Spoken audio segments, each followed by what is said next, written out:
আমরা সিনেমার কথা বলি। সাবস্ক্রাইব করুন আমাদের চ্যানেল, বেল আইকনে ক্লিক করতেও ভুলবেন না। বর্তমান সময়ের জনপ্রিয় তিন নায়ক আরফিন শুভ, সাইমন সাদিক ও বাপ্পি চৌধুরী। যার যার অবস্থানে তিনজনেই বেশ জনপ্রিয়, রয়েছে আলাদা আলাদা ভক্তকূপ। কিন্তু এই তিন নায়ক একসাথে কখনোই অভিনয় করেননি। এবার শ্বশুরবাড়ি জিন্দাবাদ খ্যাত পরিচালক দেবাশিস বিশ্বাস ইঙ্গিত দিলেন একসাথে অভিনয় করতে পারেন এই তিন তারকা। দেবাশিস বিশ্বাসের ইচ্ছে, এই তিন নায়ককে নিয়ে তিনি সিনেমা নির্মাণ করবেন।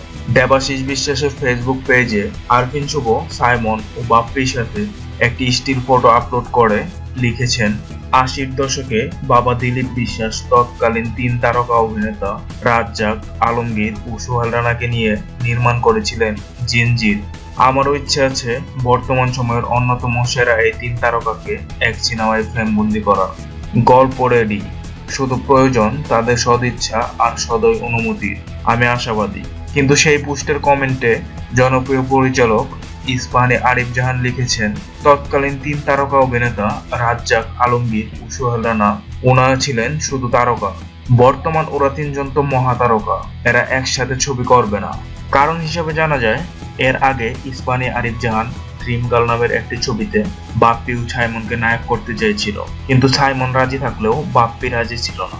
ইস্পাহানী আরিফ জাহানের কমেন্ট রিপ্লাই করে সাইমন সাদিক লিখেন, ইস্পাহানী ভাই, আমি মানুষ, আমি কাজ করতে রাজি আছি। এখন দেখার বিষয় আরফিন শুভ ও বাপ্পি চৌধুরী রাজি হয় কিনা। এরা দুজন রাজি হলে 2019 সালে বিশাল চমক আসতে চলেছে। আপনি কি এই তিন তারকাকে একই ছবিতে দেখতে চান? কমেন্ট করে জানিয়ে দিন।